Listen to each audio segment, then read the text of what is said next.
So guys, आज की इस वीडियो में हम लोग साइंस के पहले चैप्टर के कुछ क्वेश्चन सॉल्व करेंगे। तो पहला क्वेश्चन क्या है, why should magnesium ribbon be clean before burning in air. ठीक है, हमें इसे सॉल्व करना है। चलिए इसे सॉल्व करते हैं, आते हैं अपने पेज पे और इसे सॉल्व करने की कोशिश करते हैं। तो पहले सवाल में उसने पूछा था why should magnesium ribbon be clean before burn in air. तो देखिए गाइस, होता क्या है, जो मैग्नीशियम को अगर हम सिंपली अगर रखते हैं कहीं स्टोर करके, तो मैग्नीशियम क्या करता है, मैग्नीशियम ऑक्सीजन के साथ रिएक्ट करता है। आपको पता है मेटल जब किसी भी ऑक्सीजन के साथ रिएक्ट करता है तो क्या बनाता है, मेटल ऑक्साइड की फॉर्मेशन होती है। ठीक है, उसी तरह क्या गाइस हुआ यहाँ पे, मैग्नीशियम ने जब ऑक्सीजन के साथ रिएक्ट किया, क्योंकि ऑक्सीजन तो हमारे इन्वायरमेंट में है ही है, तो क्या बनाता है वो मैग्नीशियम ऑक्साइड फॉर्म बना लेता है। ठीक है, ऑक्साइड की फॉर्म बना लेता है। अब गाइस जो ये ऑक्साइड होता है, ठीक है, या तो कभी कभी मैग्नीशियम ऑक्साइड बनाता है और कई बार आंसर में लिखा होता है मैग्नीशियम कार्बोनेट। ठीक है गाइस, दोनों ही दोनों सही हैं। तो अब क्या होता है, because magnesium react with oxygen to form magnesium oxide, और ऑल्सो इट फॉर्म क्या, मैग्नीशियम कार्बोनेट की फॉर्म भी बना लेता है। ठीक है गाइस, मैग्नीशियम कार्बोनेट की फॉर्म। तो ये जो दोनों है ना, मैग्नीशियम ऑक्साइड और मैग्नीशियम कार्बोनेट, क्या करते हैं, ये एक प्रोटेक्टिव लेयर प्राप्त इसको प्रदान कर देते हैं, प्रोटेक्टिव लेयर दे देते हैं इसको। अगर किसी चीज़ के ऊपर कोई चीज़ लगी होगी तो अगर हम आग लगाएंगे, ये क्या करता है, ये जो लेयर होती है बारीक ऊपर इसके सरफेस के ऊपर ये लेयर जम जाती है। ठीक है, जिससे क्या होता है, इसको जलने में बहुत मुश्किल होती है, जलाया नहीं जा सकता सही से। तो इसीलिए क्या किया जाता है, इसको साफ़ किया जाता है। ठीक है गाइस, इसको जलने में दिक्कत ना हो इसीलिए क्या करते हैं, ऊपर से इसको सैंड पेपर से साफ़ कर देते हैं, ताकि जो मैग्नीशियम ऑक्साइड या मैग्नीशियम कार्बोनेट की जो लेयर होती है उसके सरफेस के ऊपर, मैग्नीशियम रिबन के ऊपर, वो क्या करे, वो पूरी तरीके से साफ़ हो जाए और जो मैग्नीशियम रिबन है वो आसानी से जल जाए। ठीक है गाइस, तो अब हम लोग इसको लिखेंगे कैसे, because magnesium react with oxygen to form magnesium oxide और magnesium carbonate which makes a protective layer on the surface of magnesium ribbon when we try to burn it in the presence of air. Due to presence of protective layer of oxide and also carbonate, they will not burn easily. ठीक है, ये easily burn नहीं होंगे। to burn it easily to burn it easily we should to burn it to burn it easily we should clean we should remove or clean the protective layer of the carbonate or also the oxide on the surface from the surface of the magnesium ribbon. ठीक है guys, बस इतना ही आपको लिखना है। और आपको बता दिया मैंने, कई बार कार्बोनेट की लेयर बना लेती है और ऑक्साइड की लेयर भी बना लेती है, जिसके कारण इसे जलने में प्रॉब्लम होती है। जलने में प्रॉब्लम ना हो इसलिए क्या करते हैं गाइस, इसे सैंड पेपर से रगड़ के साफ़ कर दिया जाता है और इसे फिर जलाया जाता है एयर के प्रेजेंस में। ठीक है गाइस, ताकि ये आसानी से जल सके। अगर इसे ना हटाया जाए ऊपर वाली लेयर को, प्रोटेक्टिव लेयर को, तो क्या करेगा, ये जल नहीं पाएगा सही से, तो हमें काफ़ी प्रॉब्लम हो सकती है। इसीलिए क्या करते हैं हम लोग, इसको पहले सैंड पेपर से साफ़ कर लेते हैं। आइए देखते हैं अगला क्वेश्चन क्या है। ठीक है, अगले क्वेश्चन में कह रहा है right the balance chemical equation for the following chemical reaction. आपने बुक से देख लेना है, मैं इसका आंसर कराता हूँ। पहला है हाइड्रोजन क्लोरीन और हाइड्रोजन क्लोराइड। ठीक है, इसका हम लोगों ने रिएक्शन भी लिखना है और साथ में क्या करना है, हमें इसे बैलेंस भी करना है। ठीक है, तो क्या है, हाइड्रोजन का क्या लिख देंगे हम, हाइड्रोजन, क्लोरीन का Cl2, और उसके बाद के रिएक्शन होकर क्या बनेगा, हाइड्रोक्लोरिक एसिड। अब इसे बैलेंस करना है। देखिए, क्लोरीन के पास 2 है, उसके पास 1 है, तो हमने 2 लगा दिया।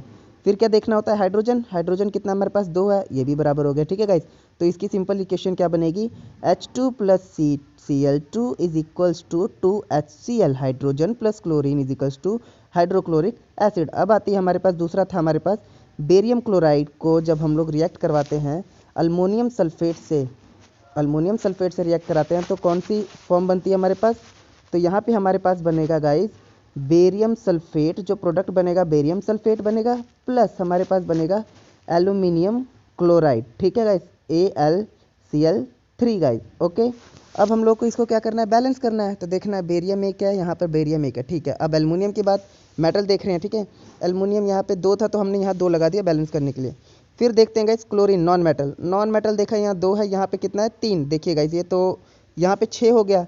यहाँ पे 6 करने के लिए क्या करेंगे हम लोग, 3 से वहाँ मल्टीप्लाई कर देते हैं, वो 6 हो गया। ठीक है गाइस, अब बेरियम भी 3 है लेकिन यहाँ बेरियम 1 है, तो क्या करेंगे, 3 लगा देते हैं। 3 बेरियम 6, 2 एल्युमिनियम फिर आ गया सल्फेट यहाँ पे 3, सल्फेट यहाँ पर भी मल्टीप्लाई करके 3, और क्या आ गया अपने पास क्लोरीन आ गया 6। तो ये क्या हो गई इक्वेशन अपनी बैलेंस हो गई।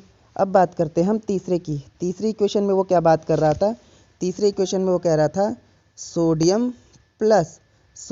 प्लस उसके बाद वो कह रहा था सोडियम के साथ रिएक्ट किया है वाटर ने, तो क्या बनेगा, जाहिर सी बात है sodium hydroxide plus hydrogen gas क्या करेगी, बाहर निकल जाएगी या हाइड्रोजन गैस प्रोड्यूस होगी। ठीक है, तो अब देखिए यहाँ पे सोडियम एक है, ठीक है, ऑक्सीजन एक है, हाइड्रोजन 2 है, यहाँ पे 1 + 2 3 हाइड्रोजन हो गई, लेकिन यहाँ पे तो 2 है, तो ऐसा करते हैं हम इसको क्या कर देते हैं 4 बना देते हैं इधर हाइड्रोजन को, है ना। तो यहाँ पे 2 जब मल्टीप्लाई करते थे 2 4, यहाँ पर भी 2 से मल्टीप्लाई करते थे 4 हो गया, लेकिन इससे क्या हुआ सोडियम 2 बढ़ गया, तो यहाँ क्या करते हैं हम लोग 2 वहाँ से मल्टीप्लाई करते हैं। अब देखिए सोडियम भी 2 है, सोडियम 2 है, ऑक्सीजन 2 है, हाइड्रोजन हो गया अपना 4 ऑक्सीजन हाइड्रोजन। ठीक है, तो ये हो गई अपनी बैलेंस केमिकल इक्वेशन पूरी की पूरी बैलेंस हो गई। ठीक है, अब आते हैं अगले सवाल के ऊपर जो इसने बोल रखा है।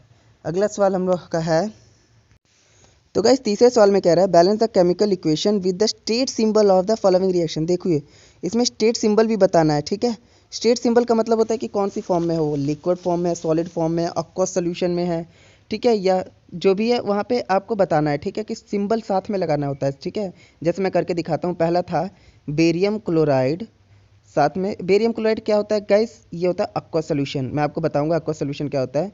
फिर उसके बाद आता है ये एक क्या लिखना है आपने इसके ब्रैकेट में। ठीक है, फिर आता है सोडियम सल्फेट था, सोडियम सल्फेट भी हमेशा aqueous सॉल्यूशन में होता है। ठीक है, उसके बाद जो रिएक्शन बना हम लोगों का, रिएक्शन का बना बेरियम सल्फेट बनेगा। बेरियम सल्फेट जो होता है गाइस वो सॉलिड स्टेट में होता है। ठीक है, और उसके बाद बनता है हमारे पास सोडियम क्लोराइड। सोडियम क्लोराइड भी गाइस क्या होता है aqueous सॉल्यूशन में ही होता है, सोडियम क्लोराइड भी aqueous सॉल्यूशन में होता है। अब गाइस यहाँ पे क्वेश्चन उठेगा कि aqueous सॉल्यूशन क्या होता है, सॉलिड स्टेट तो आपको पता है, लिक्विड पता है, aqueous कहाँ से आ गया।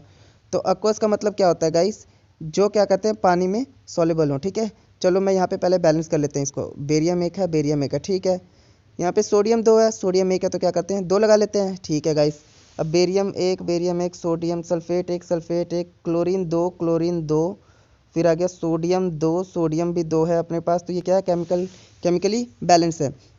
ये इक्वेशन केमिकली बैलेंस। अब लिखते हैं aqueous सॉल्यूशन एक्चुअल में होते क्या है। aqueous सॉल्यूशन जो कि पानी में घुलनशील हो। aqueous सॉल्यूशन ऐसे सॉल्यूशन होते हैं जो कि पानी में घुलनशील हो, पानी में जो घुल जाए। देखिए जैसे HCl होता है, टूट के क्या देता है H positive Cl negative ion देता है ना, तो टूट के आयन देने चाहिए या वो घुल जाना चाहिए। ठीक है, अब आता है हमारे पास इंग्लिश में लिखे इसको, तो कैसे लिखेंगे, which are soluble in water like HCl which produce H positive and Cl negative ion in whenever it is dissolved in water। ठीक है, जो कि सॉल्युबल होते हैं। अब दूसरा था हमारे पास सोडियम हाइड्रोक्साइड, तो उसको क्या स्टेट होता है गाइस, उसका भी एक्वा स्टेट में ही होता है, ये भी पानी में घुलनशील होता है। फिर आता है HCl हाइड्रोक्लोरिक एसिड। देखिए गाइस ये तो मैंने अभी बताया था, ये भी क्या होता है एक्वा सॉल्यूशन में ही होता है, तो ए क्या लगेगा इसके पास में। फिर क्या आता है सोडियम, जो प्रोडक्ट बनेगा सोडियम क्लोराइड। ठीक है, सोडियम क्लोराइड भी एक्वा सॉल्यूशन में होता है। और उसके बाद हमारे पास बच गया वाटर। देखिए गाइस वाटर तो पता ही है आपको लिक्विड स्टेट में होता है, तो एल लग जाएगा उसके आगे। अब एल का मतलब क्या हो गया, लिक्विड स्टेट। बस आपने ये लगाना है सॉलिड है क्या है, एस सॉलिड के लिए एस लगा देना, एक्वस के लिए ए क्या हो, और लिक्विड के लिए एल। अब गाइस इसको बैलेंस भी करना है हम लोगों ने, है ना, तो बैलेंस करने के लिए सोडियम एक है, ठीक है गाइस। फिर उसके बाद क्या देखना, ऑक्सीजन देख लेते हैं, क्लोरीन देख लेते हैं। क्लोरीन एक है, यहाँ पर भी ऑक्सीजन एक है, हाइड्रोजन 2 है, हाइड्रोजन वहाँ पर भी 2 है, तो ये केमिकली पहले से ही बैलेंस है। ठीक है गाइस।